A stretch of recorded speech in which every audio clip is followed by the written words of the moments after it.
Well, brethren, as I mentioned, we live in an age of great adversity, great perversion, great everything, and especially we're living today in an age of incredible technology that blows your mind. We're in the days that Daniel was inspired to write about back in Daniel 12, verse 4, where people will go to and fro and knowledge will increase. Well, knowledge is increasing at an incredible pace. AI technology today, the things that are going on are unbelievable. Although it's now taken for granted, one of the most amazing aspects of present technology is the speed of communication. Speed of communication. Until the 1800s, communication between people who were separated by sometimes not more than 10 miles or maybe a couple of dozen miles required either personal travel by horseback or in a wagon or whatever, or just walking, in order to speak directly to those with whom conversation was sought. That was up to the 1800s, just a couple of hundred years ago. And you could either go yourself or you could send a messenger, someone to deliver the message and to get a response to take back. In the United States, the Pony Express, for a time, at least until the completion of the Transcontinental Railroad, the Pony Express was the fastest method known for long-distance communication. Then came the finish of the Transcontinental Railroad, and with it, the completion of telegraph lines, because they went along with the railroads. And once that happened, then written communication over telegraph was possible on the same day. Then, of course, not far after that came the telephone. And the telephone made voice communication possible almost within the hour. Because for those of us who go back a few years, there was a thing called a party line. And sometimes you had to wait an hour or more if you had, one of your neighbors that was really flappy-mouthed and you could not get on. I mean, it's an emergency. Well, I've still got to talk about how to make this bread or this cake recipe to so-and-so so they wouldn't get off. It was just a struggle, constant friction with people on the party line. Radio and television then greatly sped up long-distance communication by the mid-20th century. Satellite relay then further enhanced communication speed.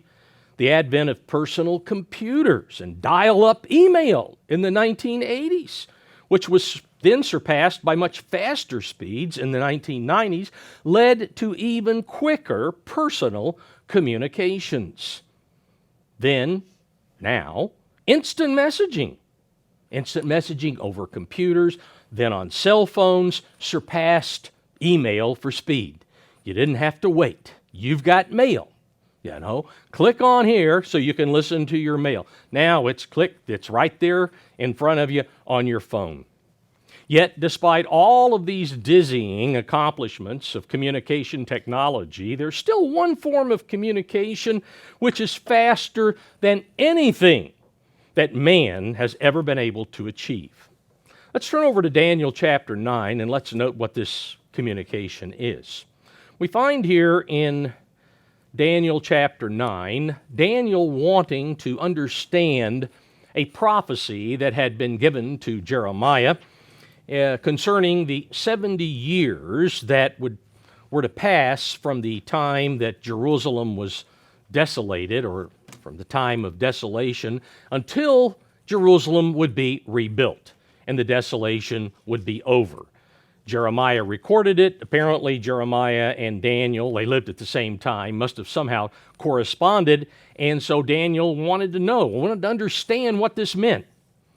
Well, here in chapter 9, verse 17, Daniel has prayed up to a point here, and now he says, "Now therefore, our God," Daniel 9:17, "hear the prayer of your servant and his supplications, and for the eternal sake, cause your face to shine on your sanctuary, which is desolate." Skipping to verse 20. "Now while I was speaking, praying, and confessing my sin and the sin of my people Israel, and presenting my supplication before the eternal my God for the holy mountain of my God, yes, while I was speaking in prayer, the man Gabriel. Of course, this is the angel in the form of a man, Gabriel, whom I had seen in the vision in the beginning, being caused to fly swiftly, reached me about the time of the evening offering. And he informed me and talked with me and said, O Daniel, I have now come forth to give you skill to understand. At the beginning, note, at the beginning of your supplications, the command went out, and I have come to tell you, for you are greatly beloved. Therefore, consider the matter and understand the vision. And then Gabriel goes on. Prayer, we find here, is the fastest form of communication because it travels at the speed of thought. Because that's what it says. At the beginning of your supplications, as soon as you began to speak, God read your mind. He knew exactly what it is that you're going to tell him. At the speed of thought. In an age when we have all been mesmerized by the incredible strides in man's technological advancements, have we forgotten that God is always way ahead of man? God always is much further advanced than man. Even more importantly, have we become so caught up in delving into man's achievements that we have neglected utilizing God's communication technology? Do we spend more time gazing at our smartphones than studying the Word of God? What He is communicating to us, because through His Spirit, through that Word, He speaks, and our thoughts pick up exactly what we need to hear from Him. At a time when the most perverted, outrageous evil is being amplified in the world around us, all too many of God's people have become complacent with this communication. Rather than becoming more intense in their spiritual lives, they seem to have decided that they're satisfied with where they are spiritually, and now it's just a matter of waiting. Okay. That seems to be the case in all too many situations. This is the typical frame of mind, as we know, of a Laodicean, because we're told back in Revelation chapter 3 about Laodicea, rich and increased with goods, that is, the things of this world, and in need of nothing more, that is, of nothing of the things of the Spirit. More focused on the physical things than on the spiritual. As we approach the Passover season, a time of increased self-examination, we need to honestly evaluate our personal spiritual state. We need to look closely, intently into ourselves. Are we complacent Laodiceans who are no longer hungering and thirsting spiritually?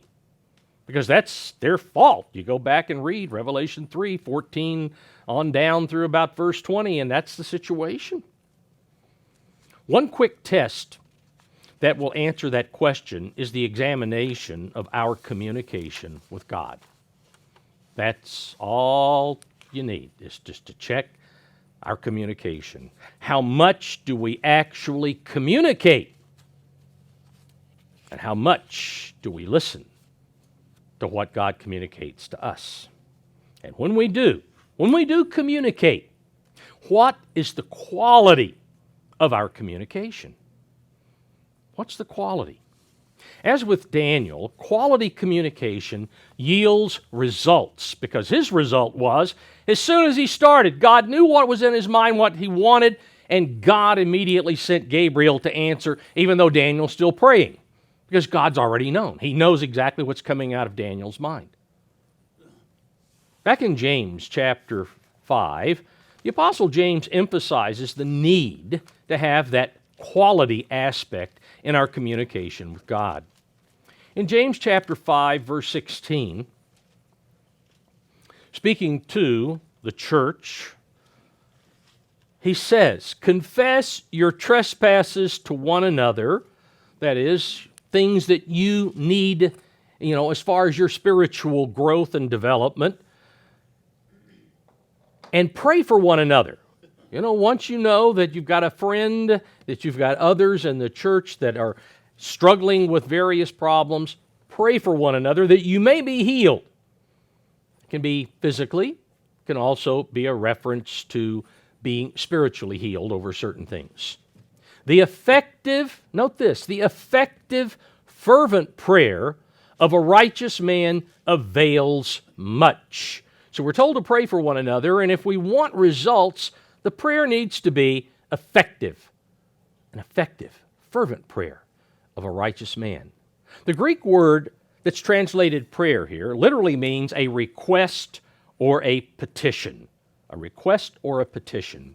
James shows that simply making a request does not necessarily bring results, because he tells us that there are prayers and then there are effective prayers.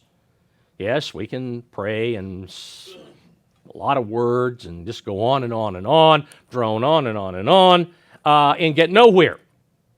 Or we can pray, and it doesn't have to be as, hour upon hour upon hour, but we can get results if it's effective.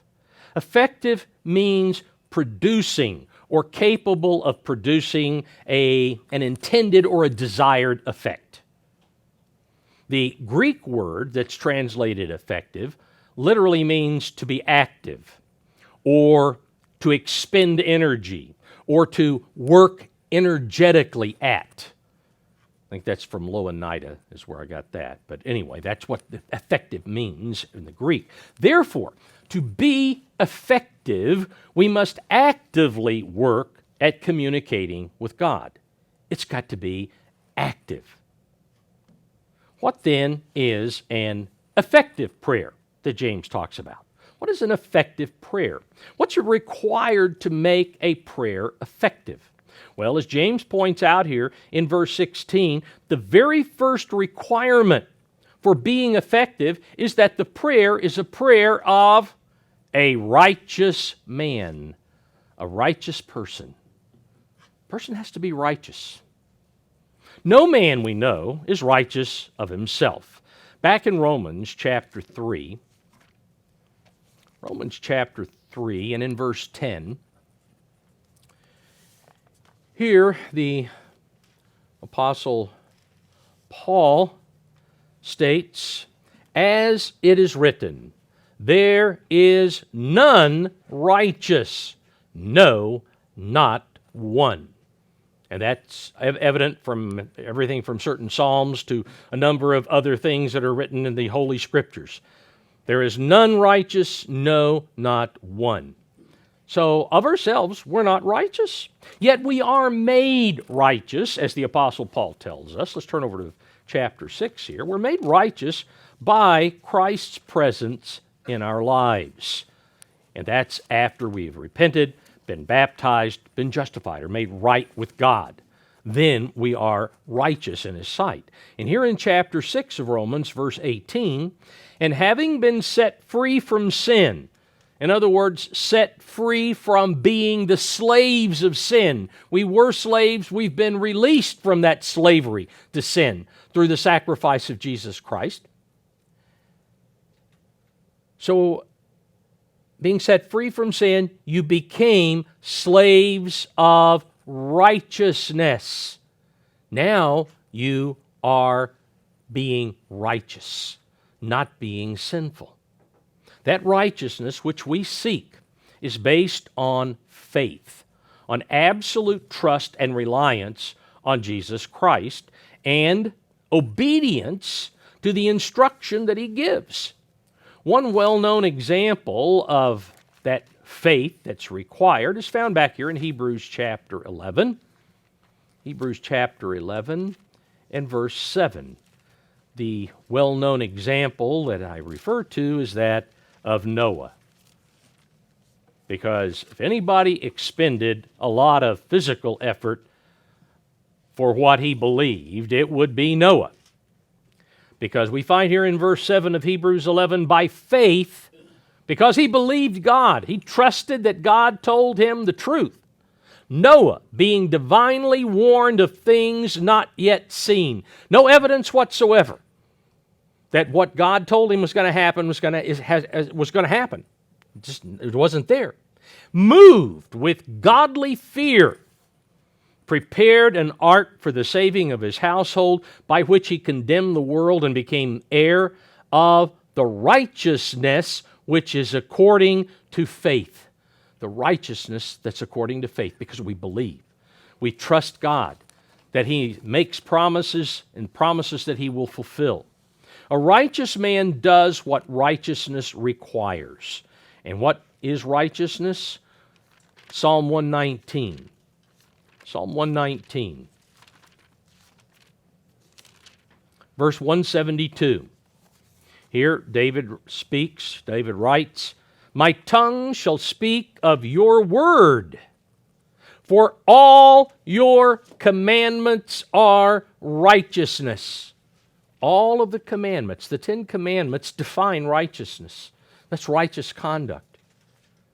So to be righteous means to do the commandments. The faith of a righteous man leads him to obey God. Noah was warned, and he built an ark because he obeyed what God told him to do. Told him exactly how to build that ark. None of us have ever spent the time that Noah did, because he did that for 120 years. None of us are going to live that long in this flesh as he did before the flood. But nonetheless, he spent a lot of energy, a lot of time in constructing an ark because he believed, he trusted God. The first requirement of effective prayer demands a daily way of life, a way of life of obedience to God. Failure to live that way of life results in a barrier that becomes erected between God and us. Isaiah warns us of this back in Isaiah 59. Isaiah 59. And in verse 1. Isaiah 59:1, "Behold, the Eternal's hand is not shortened, that it cannot save, nor his ear heavy, that it cannot hear." And again, sometimes people pray and, God, help me with this, but nothing happens. His ear is not heavy that he cannot hear. Well, maybe he doesn't hear me. No, but your iniquities. Here's a problem. Your iniquities have separated you from your God, and your sins have hidden his face from you so that he will not hear. He expects obedience. And to be righteous means we perform the works of righteousness, which is to keep his commandments. And if we fall short, we've got to confess those sins. We've got to get those out of the way. The continuation of righteousness requires living daily the way of life of obedience. It's required. To be obedient requires constantly seeking God's direction. Back in 1 Chronicles, chapter 16, 1 Chronicles chapter 16, and verse 11, David here in this chapter begins a psalm, one of his psalms down here in verse 7. But in verse 11, the King James translates it correctly. "Seek the eternal and his strength. Seek his face." How often? Continually. Every day. 24/7. Continually. That's the way it's got to be. Back in Isaiah again, chapter 55. Isaiah 55. And in verse 6. Isaiah 55:6. "Seek the eternal while he may be found. Call upon him while he is near. Let the wicked forsake his way, and the unrighteous man his thoughts. Let him return to the eternal, and he will have mercy on him, and to our God, for he will abundantly pardon. For my thoughts are not your thoughts, nor are your ways my ways, says the Eternal. For as the heavens are higher than the earth, so are my ways higher than your ways, and my thoughts than your thoughts." So he's got to be sought continually. Some only seek him when they encounter times of trouble. That's the time to turn to God, when things aren't going as well as we would like. Yet, it's imperative that we never ignore God in communication with Him. Never at any time, even when things are going great. We should not omit that communication. We must have a close, personal, daily contact with our Father. God pays attention here in Proverbs chapter 15. God pays attention to the righteous. He keeps His eyes on the righteous. Note here, Proverbs 15 verse 29, the eternal is far from the wicked. There's a distance between them. But He hears the prayer of the righteous. So there's nothing that will ever separate Him from the righteous. He will hear, no matter where they may be. He will hear it. But He is far from the wicked. But He will be near to those who, again, do what righteousness requires. Back in 1 Peter chapter 3. 1 Peter chapter 3. And verse 12. 1 Peter 3:12. Peter tells us, "For the eyes of the Lord are on the righteous." His ears are open to their prayers, as we saw in Proverbs 15, and now we find the eyes of the Lord are on the righteous. So eyes and ears, He pays close attention to the righteous, those who are obedient to Him. His ears are open to their prayers, but the face of the Lord is against those who do evil. For those who do not obey Him, no, not the same. The New Covenant stipulates, back in Matthew chapter 6, where we have Matthew 5, 6, and 7, that gives us the terms of the New Covenant. The New Covenant stipulates here in chapter 6, verse 31, that we are obligated to make the pursuit of righteousness our first priority. That's our first priority. Note verse 31, Matthew 6:31. Therefore, after Jesus has gone through and explained what people, I need this clothing, I need this to eat, I need this to drink, and I need this, that, and the other. He says, don't worry, saying, what shall we eat, or what shall we drink, or what shall we wear? For after all these things, the Gentiles, those who are of the world, the carnal, the unconverted mind, the Gentiles seek. For your heavenly Father knows that you, those who enter into new covenant with Him, that you need all these things. He knows you need things to eat, to drink, and clothing. He understands that. You need shelter. He knows this. But rather than be like the unconverted mind, seek first the kingdom of God and His righteousness. The righteousness of God, the righteousness of Christ, and all these things shall be added to you. You do what you need to spiritually, and God will make sure that everything else you will have. All of your needs will be met. God answers the prayers of the righteous. Notice 1 John chapter 3. 1 John 3, verse 22. And whatever we ask, we receive from Him, because we keep His commandments and do those things that are pleasing in His sight, which is to obey Him every word that He gives us, every word that He speaks to us. When we do those things that are pleasing in His sight. One example, let's turn over to 2 Kings chapter 20. One example of God answering the prayer of a righteous man is found here in 2 Kings chapter 20.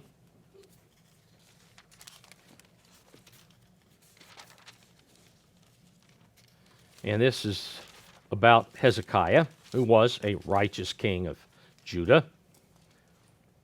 Beginning in verse 1, 2 Kings 20, in those days Hezekiah was sick and near death. And Isaiah the prophet, the son of Amos, went to him and said to him, Thus says the Eternal, set your house in order, for you shall die, and not live. Then he turned his face toward the wall, that is, Hezekiah did, and he prayed to the Eternal, saying, Remember now, O Eternal, I pray, how I have walked before you in truth and with a loyal heart, and have done what was good in your sight. I have practiced righteousness as you have required. And Hezekiah wept bitterly. And it happened before Isaiah had gone out into the middle court. He hadn't gone far, that the word of the Eternal came to him, saying, Turn around, return, and tell Hezekiah, the leader of my people, Thus says the Eternal, the God of David your father, I have heard your prayer, and I have seen your tears. Surely I will heal you. I will honor your request. On the third day you shall go up to the house of the Eternal, and I will add to your days 15 years. I will deliver you in this city from the hand of the king of Assyria, and I will defend this city for my own sake and for the sake of my servant David. But what do we find in this example? Hezekiah told God, Look, I've done everything that you've commanded.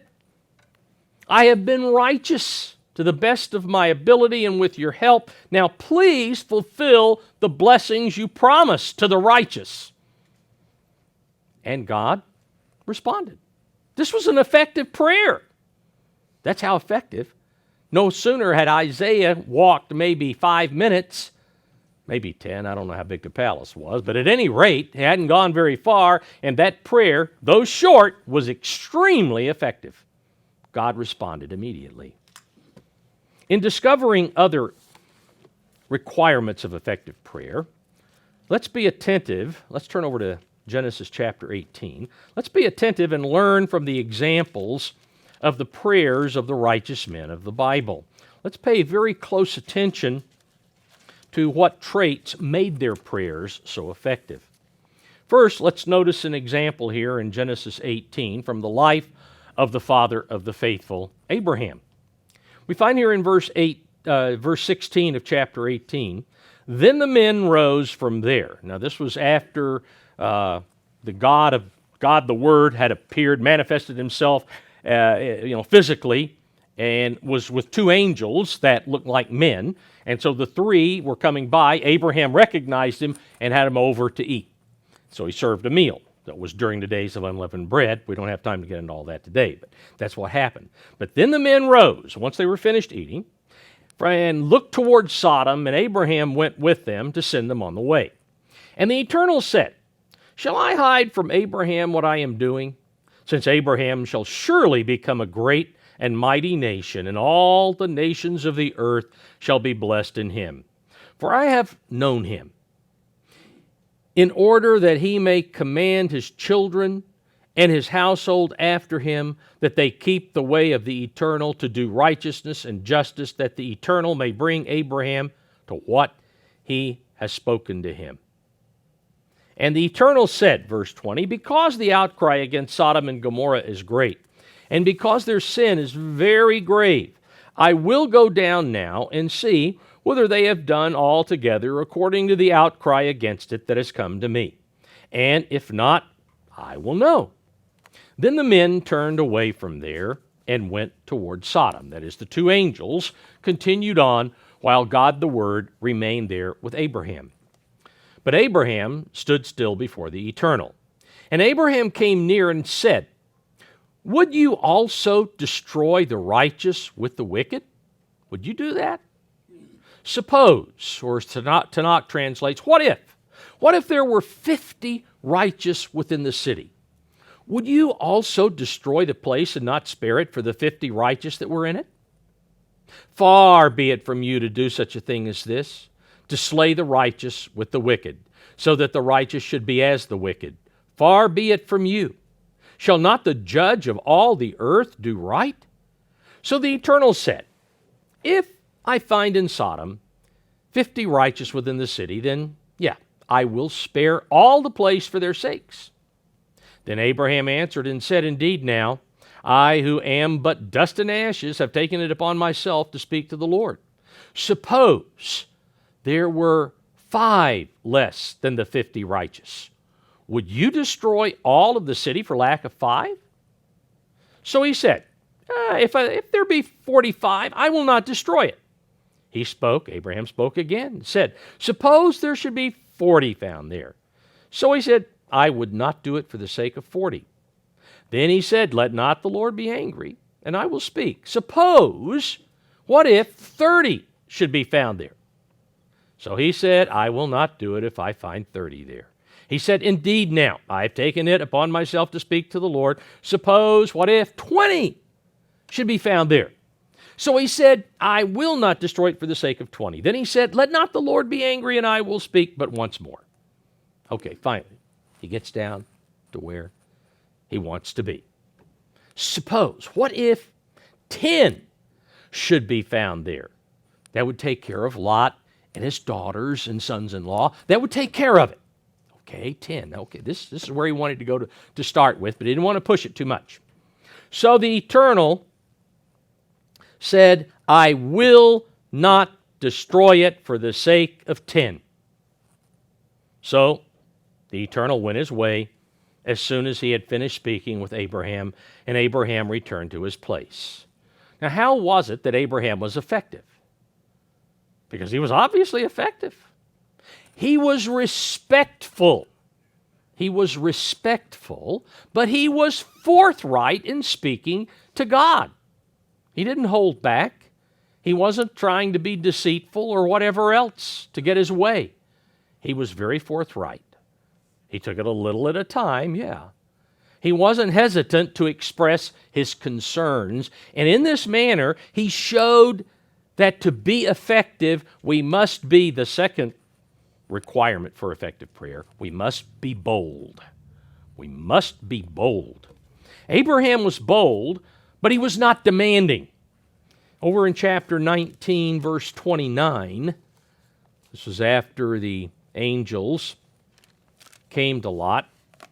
And here in verse 29, and it came to pass when God destroyed the cities of the plain, that God remembered Abraham and sent Lot out of the midst of the overthrow when he overthrew the cities in which Lot had dwelt. Because of Abraham's boldness, according to this verse, God spared Lot. But righteous Lot, as he's called back in the New Testament, just barely righteous Lot, because he had compromised so much with what was going on. He was willing to turn his daughters over to this band of militant homosexuals. He was willing to do that. So, his mind was all messed up, all goofed up. But Abraham's boldness spared Lot. God does not want us. Let's turn over to Hebrews chapter 4. God doesn't want us to be hesitant about asking Him for our needs. He wants to hear from us. He wants us to express our needs. Note here, Hebrews chapter 4 and verse 16. Let us therefore come boldly, the Apostle Paul writes. Let us come boldly to the throne of grace, that is, before the Father in heaven, that we may obtain mercy and find grace and to help in time of need. So we are commanded here. That's the way we're to approach God, is boldly. Moses was another example. Let's go over to back to Exodus, chapter 33. Exodus 33.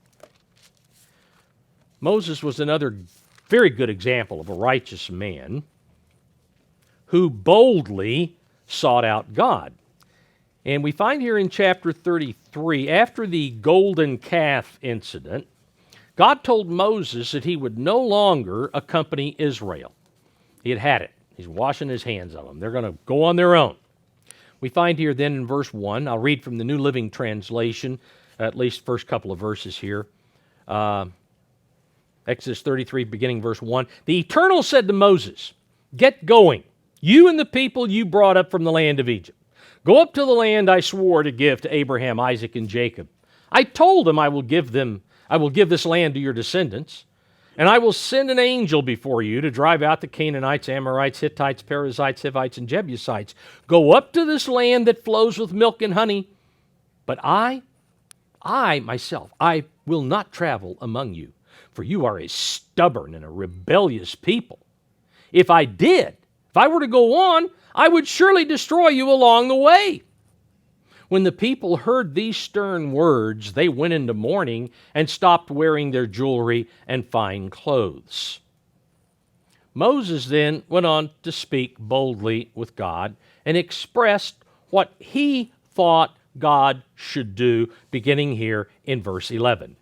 So in verse 11, "So the Eternal spoke to Moses face to face, as a man speaks to his friend. And he would return to the camp, but his servant Joshua the son of Nun, a young man, did not depart from the tabernacle. Then Moses," verse 12, "said to the Eternal, 'See, you say to me, this is what you told me, bring up this people, but you have not let me know whom you will send with me. Yet you have said, I know you, Moses, I know you by name, and you have also found grace in my sight.' That's what you told me. Now therefore I pray, if I have found grace, as you said, in your sight, show me now your way, that I may know you, and that I may find grace in your sight. And consider that this nation is your people." You said, "My people that I brought up." No. It was your people. You claimed them, and you sent me to them while I was out here in the desert. You sent me to them to rescue them, your people. And he said, that is, God said, "My presence will go with you, and I will give you rest." Then Moses said to him, "If your presence does not go with us, do not bring us up from here. For how then will it be known that your people and I have found grace in your sight, except you go with us? So we shall be separate, you, your people, and I, from all the people who are upon the face of the earth." Now, the outcome of Moses' boldness is given down here as we continue on here in verse 17. "So the Eternal said to Moses, I will also do this thing that you have spoken. For you have found grace in my sight, and I know you by name." And he said, "Please show me your glory." Moses asked God, "I would like to see your glory." Then he said, "I will make all my goodness pass before you, and I will proclaim the name of the Eternal before you. I will be gracious to whom I will be gracious, and I will have compassion on whom I will have compassion."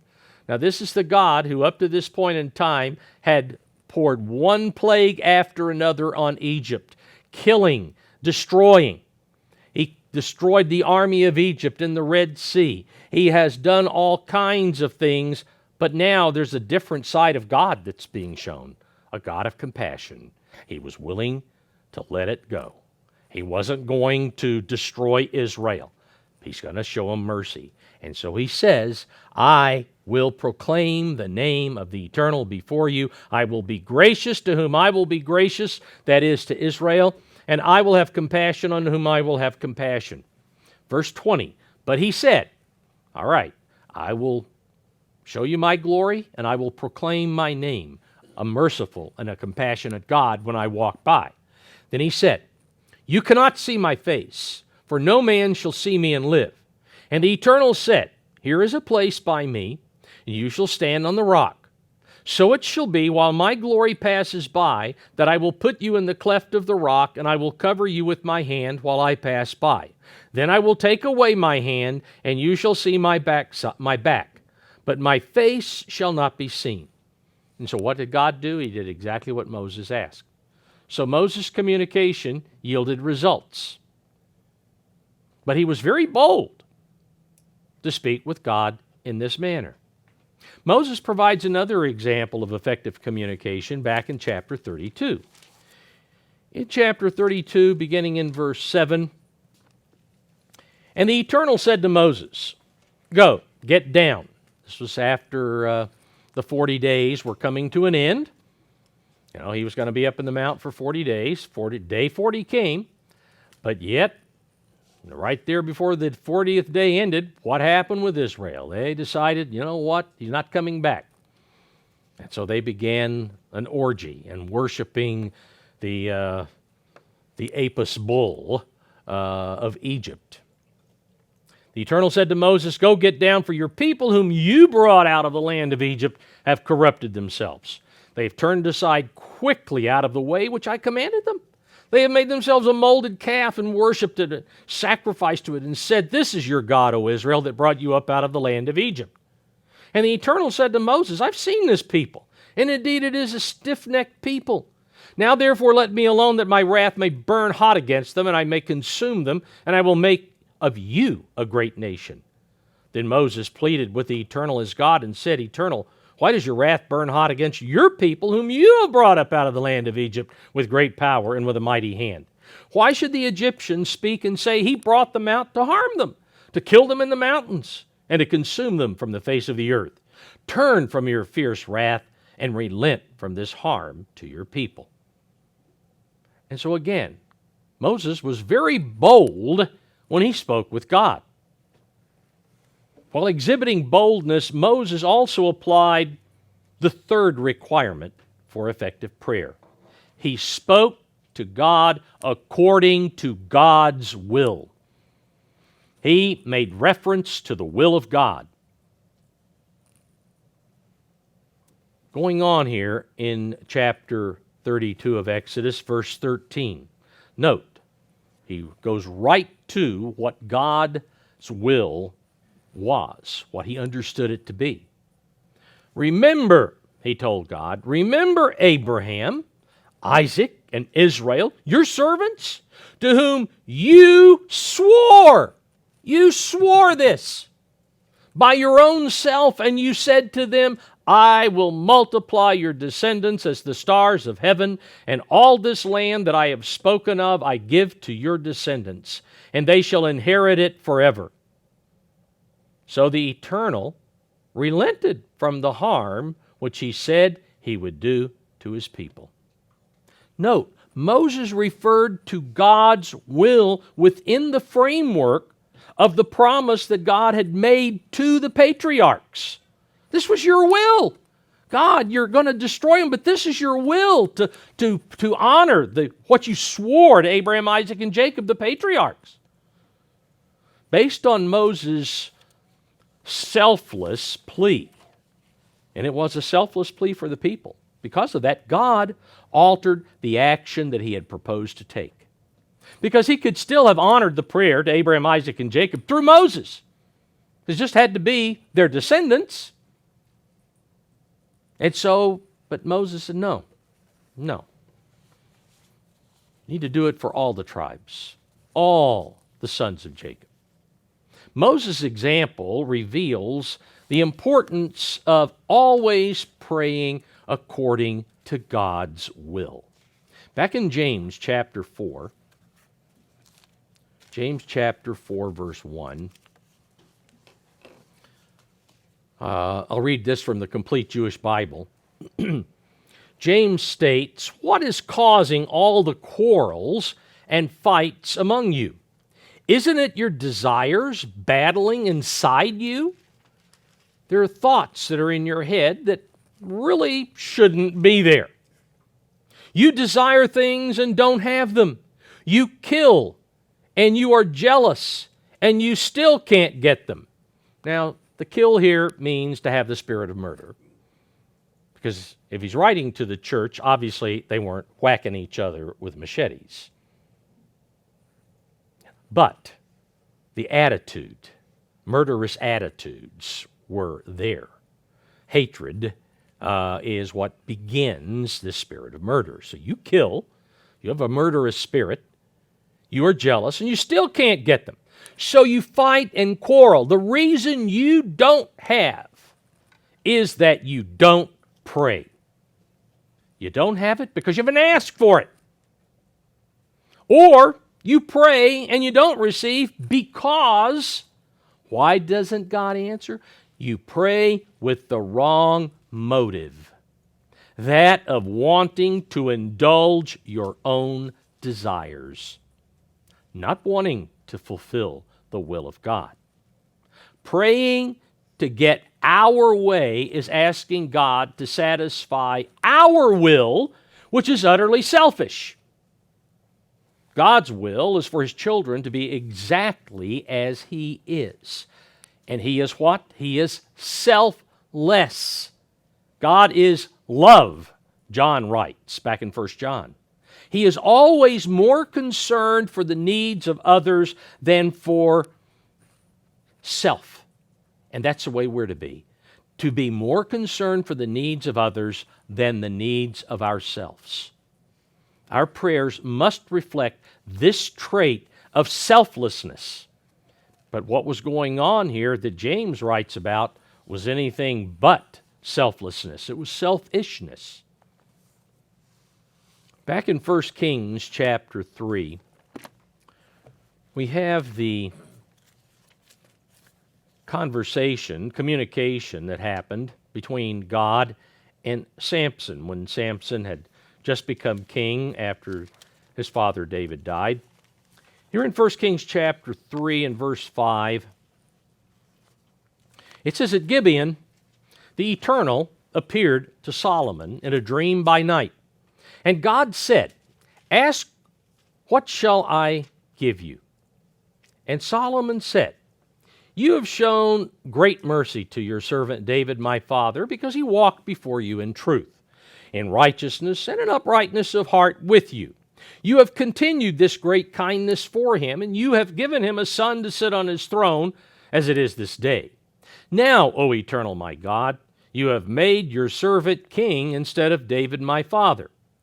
But I am a little child. I do not know how to go out or come in, or better in the New Living Translation, I'm a child who doesn't know his way around. I'm just like a little child, and I've got to be taught. I've got to be shown. And your servant is in the midst of your people whom you have chosen, a great people, too numerous to be numbered or counted. Therefore, give to your servant an understanding heart to judge your people, that I may discern between good and evil. For who is able to judge this great people of yours?' The speech pleased the Lord that Solomon had asked this thing. Then God said to him, 'Because you have asked this thing, and have not asked long life for yourself, nor have you asked for riches for yourself, nor have you asked the life of your enemies, but have asked for yourself understanding to discern justice. Behold, I have done according to your words. See, I have given you a wise and understanding heart, so that there has not been anyone like you before you, nor shall any like you arise after you. And I have also given you what you have not asked, both riches and honor, so that there shall not be anyone like you among the kings all your days. So if you walk in my ways, to keep my statutes and my commandments as your father David walked, then I will lengthen your days.'" Solomon asked for understanding, but for the good of the people. The focus he had was a selfless focus at this point. It wasn't for himself that he asked for this, and God answered him by giving him much more than what he requested. Now Jesus, back in Matthew 26, Jesus set here the perfect example of surrendering himself to the Father so that God's will would be accomplished. Because that's the important thing. The will of God must be accomplished. Matthew 26, verse 39, this was after coming out to the Garden of Gethsemane and separating himself with James and Peter and John. It says, "He went a little farther and fell on his face and prayed, saying, 'O my Father, if it is possible, let this cup pass from me. Nevertheless, not as I will, but as you will.' Again, a second time he went out and prayed, saying, 'O my Father, if this cup cannot pass away,'" this is verse 42, saying, "O my Father, if this cup cannot pass away from me unless I drink it, your will be done." Verse 43, "And he came and found them asleep again, for their eyes were heavy. So he left them, went away again, and prayed the third time, saying the same words." Always the same. Your will be done. It was always the will of the Father that took precedent over everything. And that's the way our prayers need to be.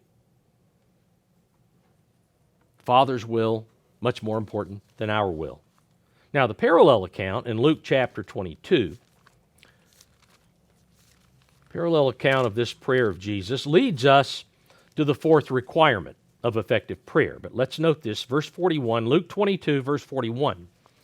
And he was withdrawn from them, that is Peter, James, and John, about a stone's throw. And he knelt down and prayed, saying, Father, if it is your will, take this cup away from me. Nevertheless, not my will, but yours be done. Then an angel appeared to him from heaven, strengthening him, and being in agony, he prayed more earnestly. Or the New Living Translation says, he prayed more fervently. Moffat says, he prayed with greater intensity. Then his sweat became like great drops of blood falling down to the ground. He was in such agony, and mentally so, the burden was so heavy that he was just sweating uncontrollably. But what do we find here? He was fervent. He was fervent. The fourth requirement for effective prayer is fervency, wholeheartedness. God told Jeremiah, back in Jeremiah chapter 29, God told Jeremiah what would happen with the Jews in exile after the fall of the Babylonian Empire. In fact, this is what Daniel was inquiring about in Daniel chapter 9, of what God had told Jeremiah.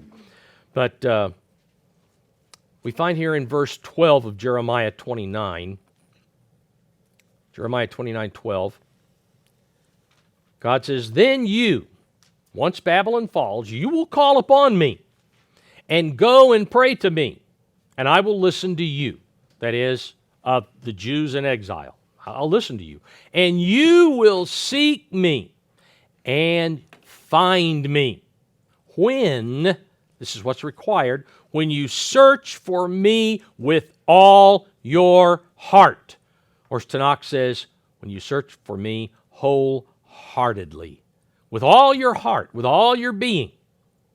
Even when they found themselves in great need as a nation, the northern kingdom, the Israelites, back here in Hosea chapter 7, they failed to fervently seek God, even though they were in great need. Notice here, Hosea 7 verse 14, Moffat translates, they, God speaking about the northern tribes, they never put their heart into their prayers. They never put their heart into their prayers, but howl away for corn and wine. Oh, they want things. Actually, they need some things. They howl for them, but it's not with all their heart. God will not answer if our hearts are not in our prayers. We cannot daydream and ramble on in our prayers and at the same time be fervent and wholehearted. It's impossible to be wholehearted and not focused. We can only be fervent when we are focused on the things we bring to God. And so, through the years, you should pray at least a half hour in the morning and a half hour, always, good luck sometimes if you're tired. God would much rather have a 5 or 10 minute fervent prayer than 30 minutes of, half the time your mind is somewhere else. Wholehearted, fervency, that's what's required. God requires fervency from those who come to Him for help. In Hebrews chapter 11, verse 6. Hebrews 11, verse 6. He states, but without faith, it is impossible to please Him. It's impossible to please God without faith. Faith is trusting Him. For he who comes to God must believe that He is, and that He is a rewarder of, that is, He will respond to those who diligently seek Him. You want Him to respond? You want an answer? Then He says He's a rewarder of those who diligently seek him. Means he's not a rewarder of those who haphazardly, not concentrating on what they're talking about or focused on what it is they need. Nope. But it says that he will respond. He's a rewarder if we diligently seek him. So that's where our prayers need to be. All right, a fifth requirement for effective prayer is to have humility and a repentant attitude. To have humility and a repentant attitude. Back in Psalm 10. Psalm 10 and verse 17.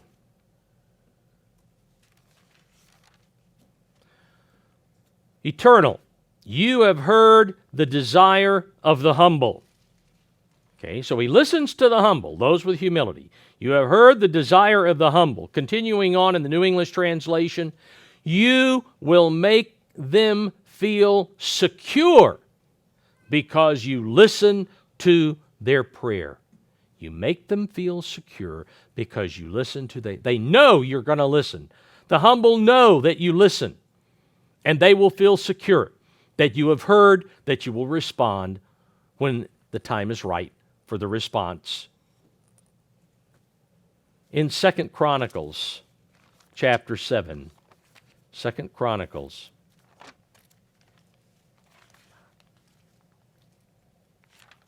and chapter 7.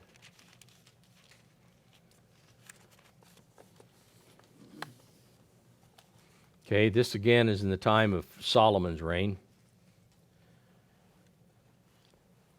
If my people, who are called by my name, will humble themselves and pray and seek my face and turn from their wicked ways, then I will hear from heaven and will forgive their sin and heal their land. God promises that if we humble ourselves, he will listen and he will respond to our prayers. That's what he says here. He says, I will hear and I will forgive their sin and I will heal their land. He will respond. But it's got to be done that way. Though a righteous man, Job, let's turn over to Job chapter 42. Job had some, as you go through and read the book of Job, he had some major misconceptions that required major trials in order to help him see himself more clearly in his relationship with God.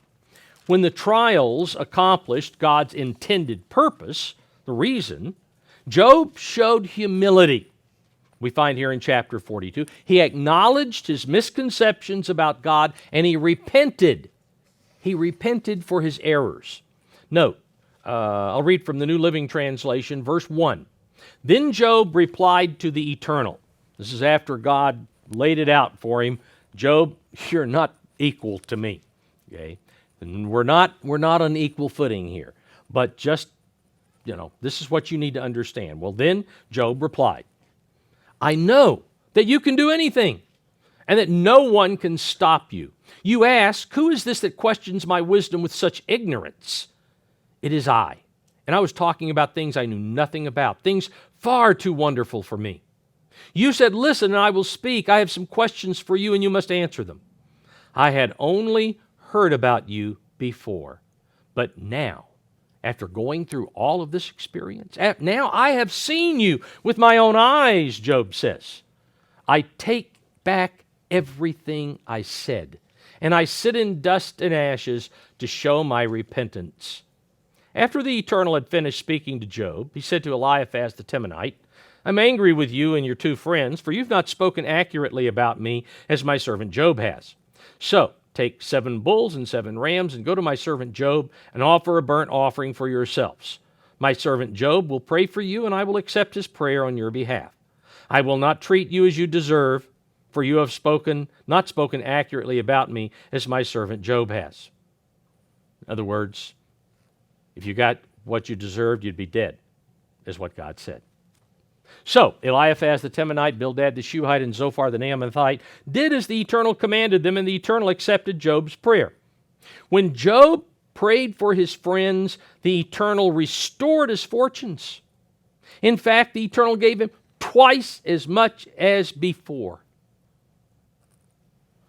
When Job repented, God heard his prayer and God took action. All right, a sixth requirement for effective prayer is the need to be persistent.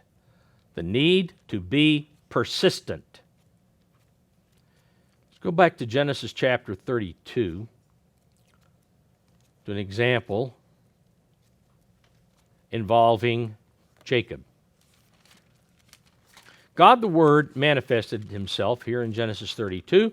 He manifested himself, as he did to Abraham earlier, as a mortal. And he engaged Jacob, whose name, remember, meant supplanter. He engaged Jacob in a wrestling match.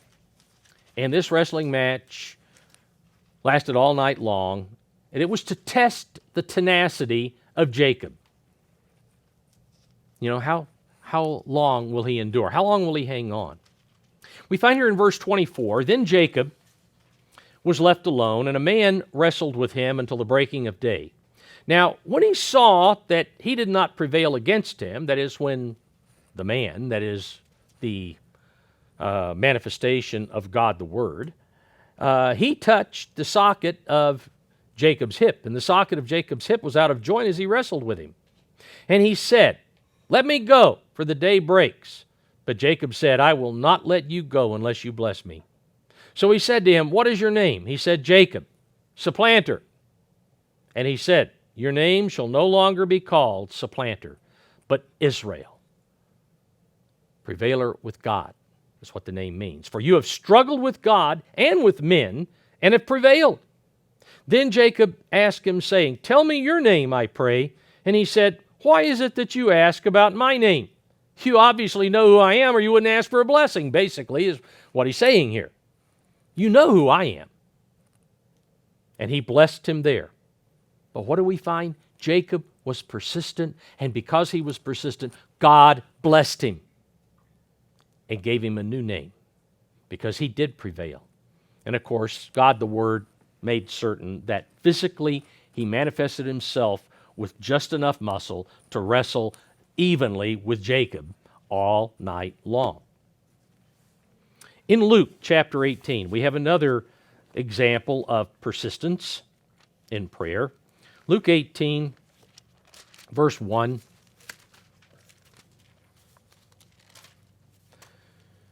Then he, Jesus, spoke a parable to them. This was after the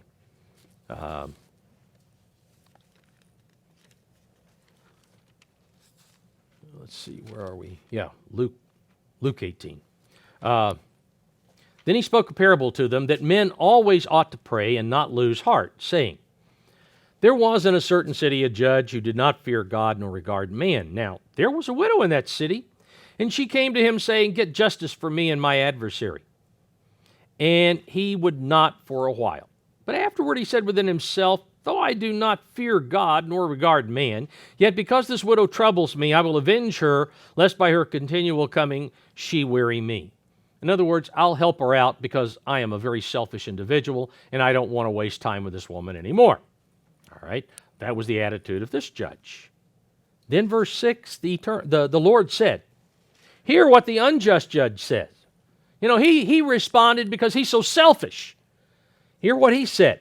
"And shall not God, who is love, who is just the opposite of being selfish, totally selfless, I tell you, shall not God avenge his own elect who cry out to him day and night to him, though he bears long with them?" They're persistent day and night. "I tell you that he will avenge them speedily. Nevertheless, when the Son of Man comes, will he really find faith on the earth?" That is, will he really find his people trusting that promise to keep praying? Be persistent, even though it seems that it just goes on and on and on. Persistence. Pray day and night. Though he bears long with them, He doesn't respond as soon as they would hope or would wish or whatever else. We're in that boat right now. Do we believe? Do we have faith? Do we have trust that we're to continue doing this? Well, we need to be persistent in our prayers, or we're going to be among those. Do they really have faith? Do they really trust Him? Do they really believe Him? We don't want to be among those without faith. And again, as he says here, God may not answer immediately, but if we are persistent and we trust His promise, He will answer. Eventually, He will answer. Now, Acts chapter 12. Let's go over to Acts 12 for another example of persistence, because this was after Herod Antipas had taken James, the brother of John, and put him to death. And then because of the very joyous response of the Jewish religious leaders to what Herod had done, he decided to arrest Peter, and he's going to do the same thing to Peter. If he can get the religious leaders to back him, then, his good things are said about him in Rome. Wonderful. So he thought, this is how I can get on the better side of the religious leaders. Here in verse 5 of Acts 12, Peter was therefore kept in prison, but constant prayer, notice, persistent prayer, was offered to God for him by the church. And when Herod was about to bring him out, that night Peter was sleeping, bound with 2 chains between 2 soldiers. And the guards before the door were keeping the prison. So there was no way for him to get away. Yet the church, they were persistent. They were praying that night, praying for him. Now behold, an angel, verse 7, of the Lord stood by him, and a light shone in the prison, and he struck Peter on the side, raised him up, saying, Arise quickly. And his chains fell off his hands. Then the angel said to him, Gird yourself and tie on your sandals. So he did so. And he said to him, Put on your garment and follow me. So he went out and followed him, and did not know what was done by the angel was real, but thought he was seeing a vision. When they were past the first and second guard posts, they came to the iron gate that leads to the city, which opened to them of its own accord. And they went out and went down one street, and immediately the angel departed from him. And when Peter had come to himself, he said, Now I know for certain that the Lord has sent his angel and has delivered me from the hand of Herod and from all the expectation of the Jewish people, that is, of the religious leaders. So, when he had considered this, he came to the house of Mary, the mother of John, whose surname was Mark, where many were gathered together praying in the middle of the night. They were persistent, praying that God would release Peter, and he did. They prayed persistently, and Peter was freed. So persistence is effective. It's effective. The 7th requirement for effective prayer is the need to show gratitude. The need to show gratitude. Back in Philippians chapter 4, Philippians chapter 4, and in verse 6, Philippians 4, verse 6. The Apostle Paul writes, Be anxious for nothing. Or the Complete Jewish Bible, I think, brings it out more clearly. Don't worry about anything. Don't worry. Doesn't do any good. Don't worry about anything. But in everything, whatever subject it may be, by prayer and supplication with thanksgiving, gratitude. With thanksgiving, let your requests be made known to God. Back in Psalm 50. Psalm 50 and verse 14. Psalm 50, verse 14. Offer to God thanksgiving, gratitude, and pay your vows to the Most High. So, thanksgiving, the need to show gratitude is extremely important. Let's go back to Daniel chapter 2. Daniel chapter 2. This is the chapter where Nebuchadnezzar had this dream. He wanted to understand the meaning of the dream. And he was not having a lot of luck with the wise men of Babylon giving him the answer. And so he's going to put all the wise men to death. That would include Daniel, Shadrach, Meshach, and Abednego. So here in verse 16 of Daniel 2, so Daniel went in and asked the king to give him some time, that he might tell the king the interpretation. It's just, I'm going to need a little time. Just give me some time. Give me overnight. Then Daniel went to his house and made the decision known to Hananiah, Mishael, and Azariah, his companions, that they might seek mercies from the God of heaven concerning this secret, so that Daniel and his companions might not perish with the rest of the wise men of Babylon. Then the secret was revealed to Daniel in a night vision. So Daniel blessed the God of heaven. Daniel answered and said, Blessed be the name of God forever and ever, for wisdom and might are his. And he changes the times and the seasons. He removes kings and raises up kings. He gives wisdom to the wise and knowledge to those who have understanding. He reveals deep and secret things. He knows what is in the darkness, and light dwells with him. Note verse 23. I thank you and praise you, O God of my fathers. You have given me wisdom and might, and have now made known to me what we ask of you. For you have made known to us the king's demand. Daniel immediately thanked God. The result, down here in verse 48. Then the king promoted Daniel and gave him many great gifts, and he made him ruler over the whole province of Babylon, and chief administrator over all the wise men of Babylon. Now, we began the sermon with a passage at the close of Daniel, here in Daniel chapter 9, the close of the prayer that Daniel the prophet prayed in the first part of chapter 9, beginning about verse 3. The main body of that prayer from verse 3 down to about verse 19, incorporated all of the requirements for effective prayer. This prayer was prayed by a righteous man who boldly, fervently, wholeheartedly, persistently, with humility, sought God's will and expressed gratitude for the blessings of God's mercy and forgiveness. It's all in that prayer. You can read it later. Finish chapter 9.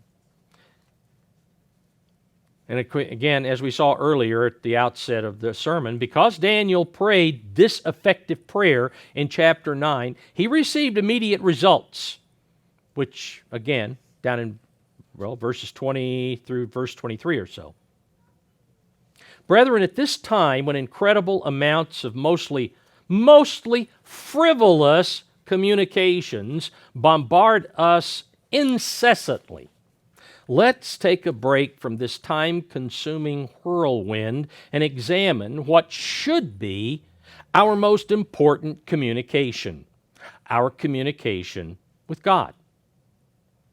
During this pre-Passover period, let's examine ourselves, taking special care to evaluate not only the quality, but also the quantity of our communication with our Father in heaven.